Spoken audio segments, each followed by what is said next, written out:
आज दिलीपराव तुम्ही ज्या ज्या गोष्टी सांगितल्या आणि तुम्ही सांगितलं मी प्रयत्न करेन, मी तुम्हाला शब्द देतो, तुम्ही दिलीपरावला निवडून द्या, आपलं महाविकास आघाडीचं सरकार आणा, या सगळ्या गोष्टी मी करून दाखवेन.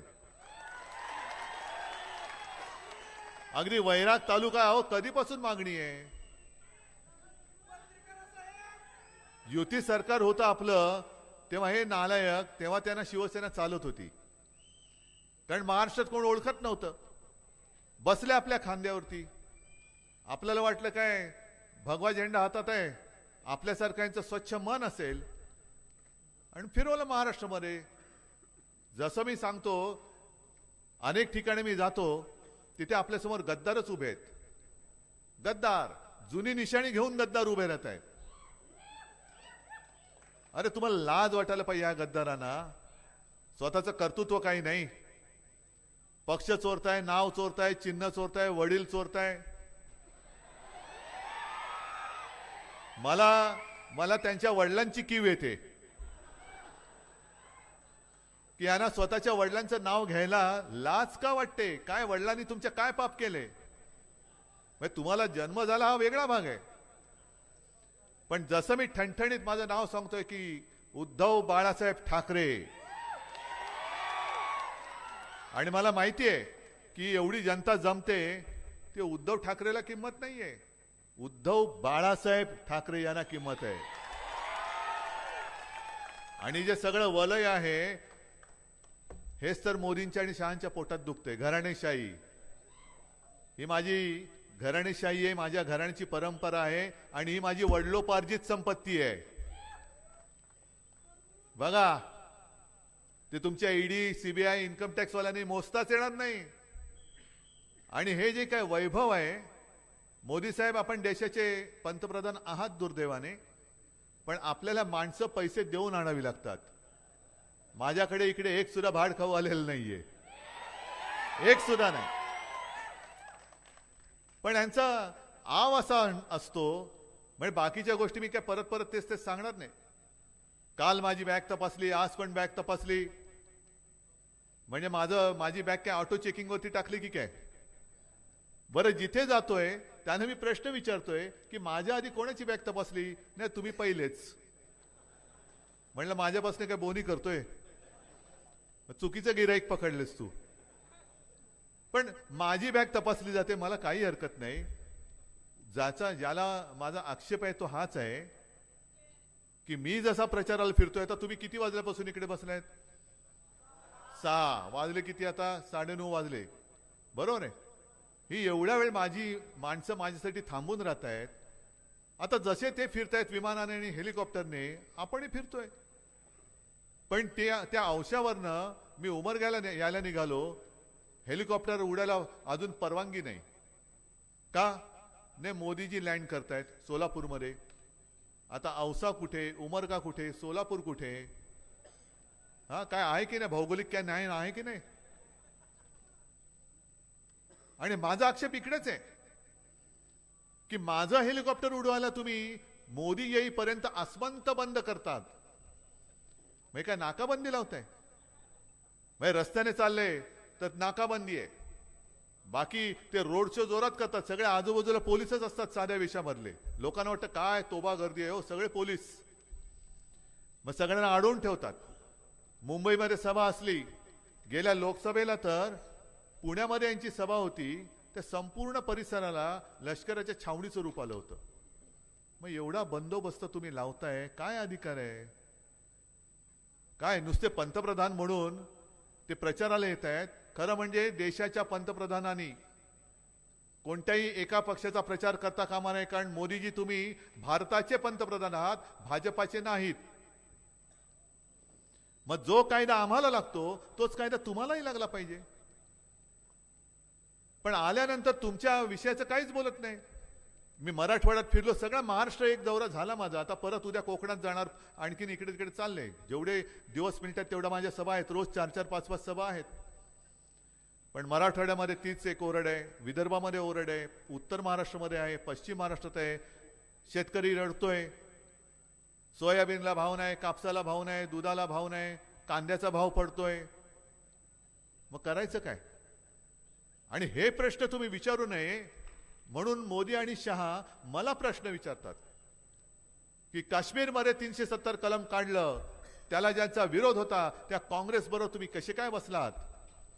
काय संबंध काय? माझ्या सोयाबीनचा भाव त्यांच्यामुळे वाढलाय का हो? तिकडे काश्मीरमधलं 370 कलम काढलं, हा लोकसभेचा मुद्दा आहे, हा काश्मीरसाठी महत्वाचा मुद्दा आहे. आपल्या देशाच्या एकसंघपणा टिकवण्यासाठी जसं आपण अभिमानाने सांगतो की काश्मीर हा माझ्या देशाचा अविभाज्य भाग आहेच, आणि म्हणून आम्ही तुम्हाला त्यावेळेला पाठिंबा दिला होताच, त्याच्याबद्दल आम्ही शिवसेनेने कधीही विरोध केलेला नव्हता. आज सुद्धा मी उघड पाठिंबा होता हे जाहीरपणाने सांगतोय. पण ही जी निवडणूक आहे ती माझ्या महाराष्ट्राच्या जीवन मरणाची आहे. शेतकरी आज सांगतोय की मला तुम्ही हमीभाव देत नाही आहात, तुम्ही माझं उत्पन्न दुप्पट करणार होतात. एकाचंही उत्पन्न दुप्पट झालेलं नाहीये. शेतमालाला हमीभाव मिळत नाहीये. 2 कोटी लोकांना दरवर्षी रोजगार देणार होते, रोजगार तर दिलेले नाहीच, पण रोजगार कुठे गेले ना. मग आता तुम्ही मला सांगा की लोकसभेची निवडणूक आपण लढवत असताना आपण हुकुमशाहीच्या विरुद्ध लढलो, आज सुद्धा लढणार, उद्या पण लढू, लढतच राहणार. या देशात कोणाची हुकुमशाही आम्ही खपून घेणारच नाही, आणि हा शिवरायाचा महाराष्ट्र तर अजिबात खपून घेणार नाही. पण आपण ती निवडणूक लढवताना यांचीच लोक बोलत होते की आम्हाला 400 पार पाहिजे का, तर संविधान बदलायचंय बोलत होते ना.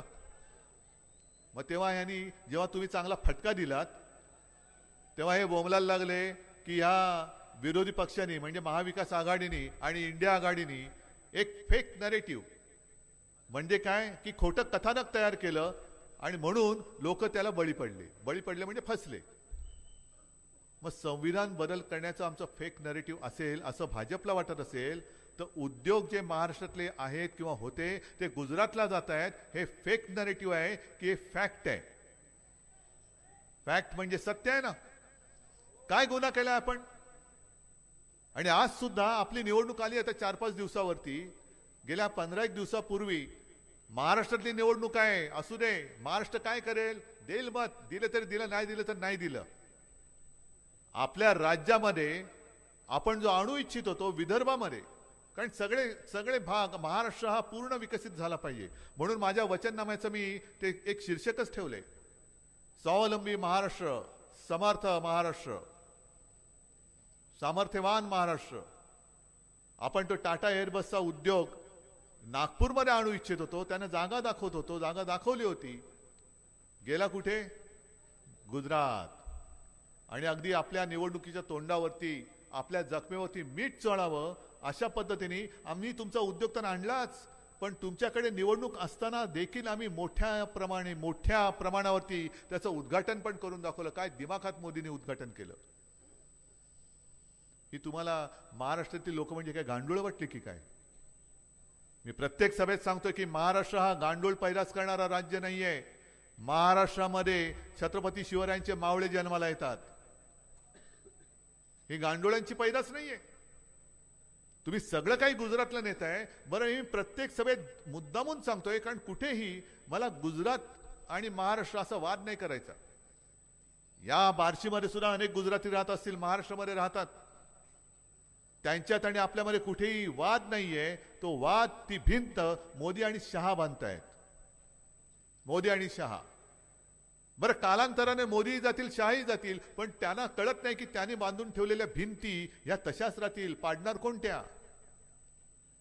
आपल्यामध्ये एक तर हिंदू मुसलमान म्हणून वाद लावायचा. गेल्या वेळेला हे त्यांचेच सगळे शब्द आहेत की मुसलमानांनी आपल्याला मत दिली. अहो, का नाही देणार? कारण त्यांना कळलं तुमचं हिंदुत्व आणि आमचं हिंदुत्व हे वेगळं आहे. तुमचं घर पेटवणारं हिंदुत्व आहे, माझं घरातली चूल पेटवणारं हिंदुत्व आहे. हा फरक कळल्यामुळे मुस्लिम लोक सुद्धा बरोबर आले. मग त्याच्यावरनं मला टोमणे मारायला लागले. काल तिकडे मुंबईमध्ये आपण एक उमेदवार दिलेला आहे, आपला कट्टर शिवसैनिक हरून खान. मग त्याच्या पत्नी पण नगरसेविका होत्या. हा 20, 25, 30 वर्ष आपला शिवसैनिक आहे, उत्तम मराठी बोलतो, शिवसैनिकासारखा वागतो, आणि त्याला उमेदवारी दिली तर देवेंद्र फडणवीस तिकडे जाऊन काय बोलतायत? हे वोट जिहाद करतायत. वोट जिहाद. आणि म्हणून तुम्ही यांच्या विरुद्ध मताचं धर्मयुद्ध करा असं ते मला ते सांगतायत.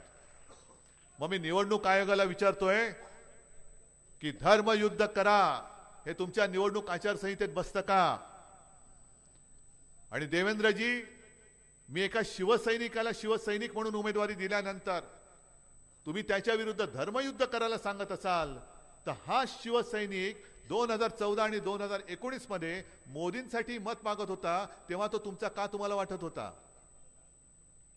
म्हणजे तुमचा उदो केला तर तो दाऊदचा माणूस असला तरी चालतो, आमच्याकडे असला तर तो चोर, आणि तुमच्याकडे आल्यानंतर तुम्ही काय त्याला ते आहे ना, दिवाळी आली मोती साबणाची वेळ झाली, तुम्ही काय मोती साबणाने आंघोळ घालून त्याला पवित्र करून घेता? हे सगळे फसवेपण जे आहे हे फसवेपण तुम्ही तुमच्या लक्षात आणून देतोय. आणि अशी फसवी माणसं तुम्हाला आजपर्यंत न्याय देऊ शकले असतील. मी म्हणतो मी भाषण थांबवतो, घरी जातो, तुम्ही परत त्यांना निवडून द्या त्यांना निवडून. आहे तयारी? अमित शहा म्हणाले 4 दिवसापूर्वी की आमचं म्हणजे त्यांचं सरकार आल्यानंतर देवेंद्र फडणवीस मुख्यमंत्री होणार. मान्य आहे का रे तुम्हाला? असेल तर त्यांच्या उमेदवारांना द्या मत आणि द्या. तुमचं सगळं आयुष्य गुजरातच्या चरणी वाहून टाका. तुमचं आयुष्य, तुमच्या मुलाबाळांचं आयुष्य. महाराष्ट्र हा कधी कोणाचा गुलाम बनून राहणार नाही, कधी बनणार नाही. आपले सेनापती बापट जे म्हणायचे, आम्ही दरवेळेला भाषणात सांगतो, पण ती वेळ आता आली आहे. महाराष्ट्र मेला तरी राष्ट्र मेले, खरा वीर वैरी पराधीनतेचा, महाराष्ट्र आधार या भारताचा. हा महाराष्ट्र आहे तो पराधीनतेचा वैरी आहे, वीर आहे. आणि आज महाराष्ट्र तुम्ही तुमच्या चरणी जणू काय नोकर असल्यासारखे वागवत आहे. महिलांना 1500 रुपये देत आहेत, शेतकऱ्यांना आम्ही कर्जमुक्त करू का? लोकसभेत फटका पडला म्हणून. मी मुख्यमंत्री झाल्यानंतर माझ्या पहिल्या अधिवेशनामध्ये, नागपूरच्या पहिल्या अधिवेशनामध्ये मी शेतकऱ्यांना कर्जमुक्त करण्याची नुसती घोषणा करून नव्हतो थांबलो, मी करून दाखवलं होतं. तुम्हाला मिळाली होती की नव्हती कर्जमुक्ती? तुम्हाला तेव्हा सोयाबीनला भाव होता नव्हता, कापसाला होता, दुधाला होता, जे जे काय तुम्ही पिकवताय त्याला तुम्हाला भाव मिळत होता की नव्हता? मग आता जी काय परिस्थिती आहे, सोयाबीन तुम्ही फिरा ना इकडे, किती काय शेतकरी आलेत का रे? सोयाबीनचे आलेत ना? जे जे काय तुम्ही इकडे पिकवता, कारण मी विदर्भ मराठवाड्यामध्ये फिरलो, हा पण मराठवाड्याचा आहे. इकडे थोड्या सोलापूरमध्ये जरी आला तरी आपला हा भाग जातो धाराशिवमध्ये मतदारसंघात. पण ते सगळे शेतकरी मला सांगतात की तुमच्या वेळेला आम्हाला सोयाबीनला 10,000च्या वरती भाव होता, कापसाला भाव होता. आता सगळं पडत चाललेलं आहे. आणि जीएसटी एवढी आपलं सगळं पिळून टाकते, आयुष्य नासवून टाकते की सकाळी उठल्यानंतर आपण ब्रशिंग करतो, ब्रश घेतला त्या ब्रशला जीएसटी लागलेली असते, ब्रशवरती पेस्ट पिळली त्या पेस्टला जीएसटी आहे, चूळ भरून चहा घेतला चहावरती जीएसटी आहे, आंघोळीला गेलो साबणावरती जीएसटी, कपडे घातले कपड्यावरती जीएसटी, ब्रेकफास्ट केला त्याच्यावरती जीएसटी, हॉटेलमध्ये गेलो त्याच्यावरती जीएसटी, शेतकऱ्यांच्या अवजारावरती जीएसटी आहे की नाही, खतावरती आहे की नाही, कीटकनाशकावरती आहे की नाही, त्याच्यानंतर तुमची जी काय अवजार असतील त्याच्यावरती जीएसटी आहे की नाही. मग जीएसटी काय तुम्हाला सोडत नाही. तुम्ही उठल्यापासून झोपेपर्यंत जीएसटी आहे. म्हणून या निवडणुकीत काय करा, जीएसटी दिसेल त्याच्यात ते सरकार बसवा आणि तिला गुवाहाटीला पाठवून द्या आणि सांगा याला म्हणतात जीएसटी आली, तिच्यात तुम्हाला बसवतो आणि देतो पाठवून. काय झाडं, काय डोंगर. मी काल परवाकडेच तिकडे होतो आणि त्यांना तिथल्या मतदारांना तुफान गर्दी होती. मतदारांना मी सांगितलं की म्हटलं एकच तिकीट पाहिजे गुवाहाटीचं. यांना तिथले डोंगर दिसत आहेत, पण या गद्दारांना रायगडावरचं टकमक टोक आता दाखवायचं आपल्याला. रायगडावरचं टकमक टोक जे महाराजांचं शासन होतं, गद्दाराला जे शासन करायचे ते यांना राजकारणामध्ये आपल्याला करून दाखवायचे. आणि म्हणूनच आपण जी काही वचनं देतो आहोत, एक तर शेतकऱ्यांना आपण परत कर्जमुक्त करणार आहोत, मी ही वचनं मुद्दामून सांगतोय. महिलांना फक्त 1500 नाही तर 3000 करणार आहोत. महिलांना सुरक्षेसाठी स्वतंत्र महिला पोलीस स्टेशन्स आपण करणार आहोत. 5 जीवनावश्यक वस्तूंचे भाव शेतकऱ्याचं नुकसान होऊ न देता आपण स्थिर ठेवून दाखवणार आहोत. दिलीपराव, तुम्ही सोबत होतात आणि आपलं सरकार होतं तेव्हा आपण हे करून दाखवलं होतं. मनोहर जोशी मुख्यमंत्री असताना 5 जीवनावश्यक वस्तूंचे भाव स्थिर ठेवून दाखवले होते. मुलींना मोफत शिक्षण दिलं जातं तसं मी माझ्या महाराष्ट्रामध्ये जन्मलेल्या मुलांना सुद्धा मोफत शिक्षण देऊन दाखवणार आहे. कारण ह्या काही गोष्टी म्हणजे तुम्ही तर जगता आहात आणि तुमच्या आयुष्याच्या ज्या बातम्या आमच्यापर्यंत पोहोचतायत ह्या नुसत्या बघून मी सोडून नाही देत. मी कालच्या सभेत सांगितलं तेच तुम्हाला आज परत सांगतोय की टीव्ही चॅनलवरती अनेक बातम्या येत असतात. काल मी सहज एक बघितलं, राजदीप सरदेसाई यांनी एका शेतकऱ्याच्या ते घरी गेले अमरावतीमध्ये. दुर्दैव असं की त्या शेतकऱ्याने आत्महत्या केलेली. त्या आत्महत्या झालेल्या शेतकऱ्याच्या घरात राजदीप सरदेसाई गेले.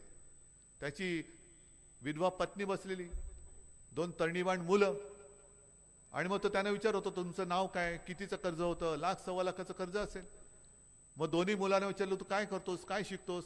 तो मी शिक्षण सोडून दिलं आता. कारण शाळेची फी कशी भरायची, शिक्षण घेणार कसं? शिक्षण घेण्याची इच्छा आहे पण घेऊ शकत नाही कारण डोंगरासारखं कर्ज आहे. ते कर्ज फेटलं जात नाही म्हणून शिक्षण घेऊ शकत नाही. अनेक मुलांची लग्न होत नाही, कोणी मुली द्यायला तयार नाहीत. आणि मग त्यांनी त्याला विचारलं त्या मुलाला, अरे तू शेती करणार का? तो मी शेती अजिबात करणार नाही, हमाली करेन पण शेती करणार नाही.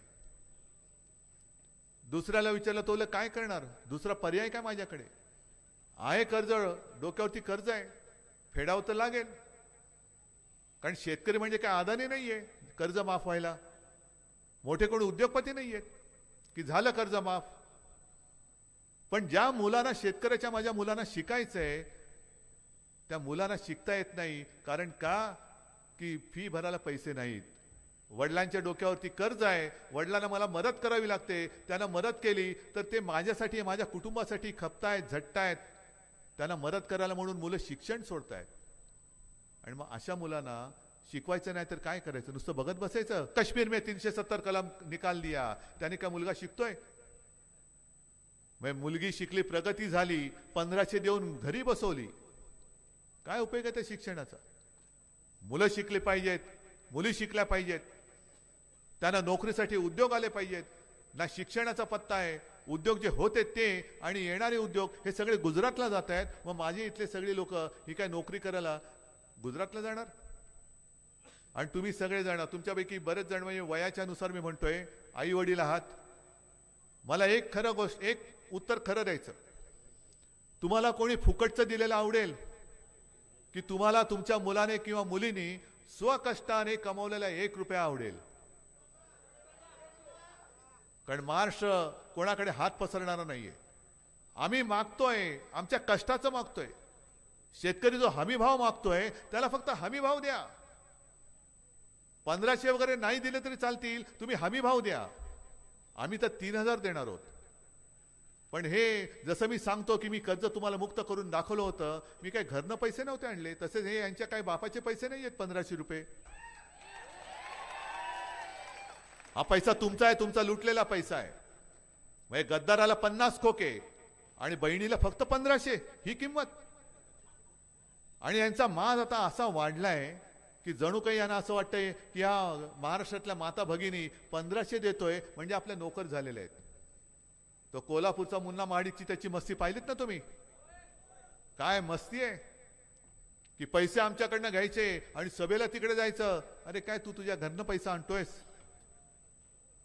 म्हणजे काय धमकी देतोस की काय? म्हणून मी जाहीर सभेत सांगतोय मुन्ना महाडिकला, कारण मुन्ना महाडिक मला माहिती आहे की तुम्ही फोटो काढून केवळ आमच्या सभेला महिला आल्या आहेत म्हणून त्यांना धक्का लावण्याचा प्रयत्न केला तर याद राखा, तुझा हात जागेवर नाही ठेवणार मी. हात नाही ठेवणार जागेवर. हीच तर शिकवण आम्हाला छत्रपती शिवाजी महाराजांनी दिलेली आहे. आणि ही शिकवण, हे संस्कार हे पुसून टाकायला चाललेले आहेत. नुसतं आपलं काहीतरी भास आणायचा, फसवायचं, मग कधी शिवाजी महाराजांचं नाव घ्यायचं. अहो तुम्हाला माहिती आहे लोकसभेच्या आधी केवळ आणि केवळ आपली मतं त्यांना पाहिजे होती, कोकण पट्ट्यातली मतं पाहिजे होती, म्हणून घाई गर्दीने शिवाजी महाराजांचा पुतळा तिकडे बांधला होता.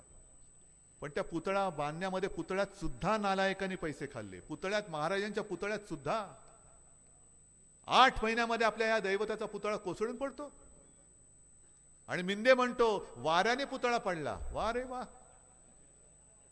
आणि म्हणून मी चिडून बोलतो, अरे वाऱ्याने मिंदेची दाढी नाही ती उडत की अशी भुरभुर भुरभुर उडते? काय झालं ना, वारं सुटले, तुझी दाढी नाही ना उडत? तू काय बोलतोस? काय तालतंत्र? काय शुद्धीवर आहेस? छत्रपती शिवाजी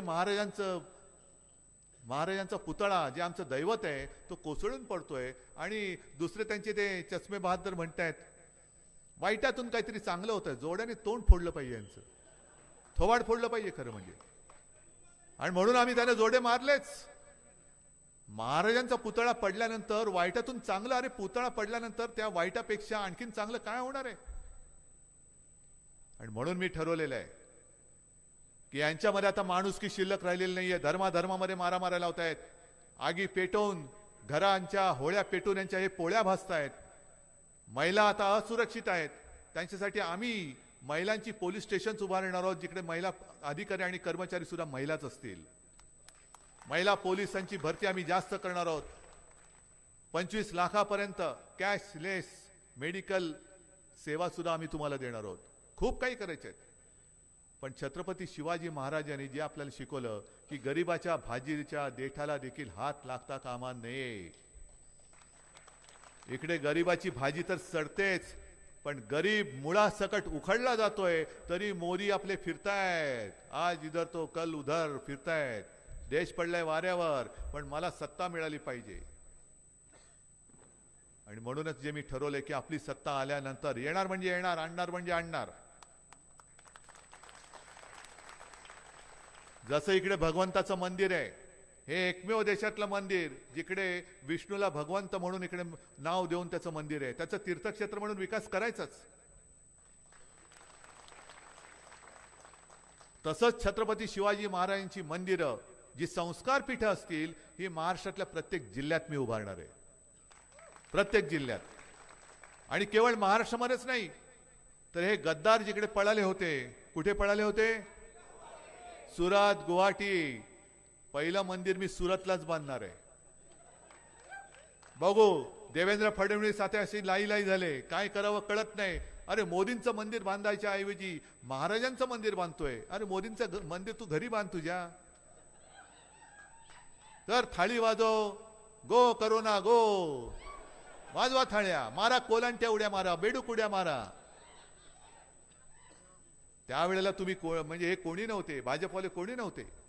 महाराष्ट्र वाचवला ते या माझ्या सगळ्या महाराष्ट्रातल्या माता भगिनी आणि जनतेने महाराष्ट्र वाचवलेला आहे. आणि तेव्हा माझ्यावरती टीका झाली होती, आजही टीका करतात, हे फक्त यांच्या कुटुंबापुरतेच आहेत. हो आहेच, हेच माझं कुटुंब आहे. जेव्हा आपल्या पाठी कोणी नसतं त्यावेळेला जे असतात ते कुटुंब नाही तर दुसरं काय म्हणायचं. आज माझ्याकडे काही नसताना तुम्ही आहात, मी हे सगळं तुम्हाला देणार म्हणतोय, माझ्याकडे आहे काय? ना पक्ष, ना चिन्ह, ना काही, सत्ता तर नाहीच आहे. तरी सुद्धा तुमचा माझ्यावरती विश्वास आहे. मोदीजी, हे भाग्य तुमच्या नशिबात नाही, त्याला मी काही करू शकत नाही. आणि याच्यावरती तुम्ही जर का घराणेशाही म्हणून आरोप करणार असाल तर तो मला मंजूर आहे. ही माझी घराणेशाही आहे, ही माझी घराण्याची परंपरा आहे आणि ही माझी वडिलोपार्जित संपत्ती आहे. ही माझी वडिलोपार्जित संपत्ती, हे माझं भांडवल आहे. दिलीपराव जिथे जातोय कशाला? ओम, दादा तुला पण माहितीये, निवडणूक लढवताना समोरून पैशाचा धबधबा पडतो, अतिवृष्टी, पूर येतो, पैशाचा पूर. पण मला त्याची चिंता नाही, कारण माझी संपत्ती ही इकडे आहे. आणि हे तुम्ही विकत जाणारे नाही आहेत. ह्यातले तुम्ही कोणी सुद्धा विकत घेऊ शकत नाही आहात. कारण जर का विकले जाणारे तुम्ही असता तर तुम्ही आज रात्री एवढ्या माझ्या सभेला जमलातच नसता. बरं, आपलं काय मिंद्याच्या सारखं आहे का की काहीतरी भाड्याने लोक आणलेत? हा बिर्याणी ठेवले, म्हणजे बिर्याणी ठेवले, सगळं ठेवलंय आणि आपलं आणि म्हणून कशाला कणून बोलतो तू? म्हणजे यांना स्वतःची माणसं नाहीत. पक्ष चोरावं लागतं, चिन्ह चोरावं लागतं, माणसं भाड्याने आणावी लागतात. इकडे एक सुद्धा भाडकाव नाहीये, सगळी जिवंत माणसं आहेत, ओरिजिनल. ही खरी शिवसेना. अमित शहा जे बोलले ना नकली सेना, मी त्यांना बेअकली म्हणतो. त्यांना म्हणा येऊन बघा काय शिवसेना आहे. आता फक्त एकच काम करायचं. दिलीपराव तर आहेतच, हातात मशाल आहेच. या परिसरामध्ये जिथे जिथे मशाल आहे तिकडे मशाल, हात आहे तिकडे हात, आणि तुतारी फुकणारा मावळा असेल तिकडे तुतारी. याच्याशिवाय चौथं चिन्ह नाही. ठरलं? नक्की? आता मी तुम्हाला एवढी वचनं दिलेली आहेत, तुम्ही मला एक वचन देताय? ठीक आहे, मग सगळ्यांना मी धन्यवाद देतो, शुभेच्छा देतो. असं मी सांगतो, अनेक ठिकाणी मी जातो तिथे आपल्यासमोर गद्दारच उभे आहेत. गद्दार जुनी निशाणी घेऊन गद्दार उभे राहत आहेत. अरे तुम्हाला लाज वाटायला पाहिजे या गद्दारांना. स्वतःचं कर्तृत्व काही नाही. पक्ष चोरताय, नाव चोरताय, चिन्ह चोरताय, वडील चोरताय. मला त्यांच्या वडिलांची कीव येते की यांना स्वतःच्या वडिलांचं नाव घ्यायला लाज का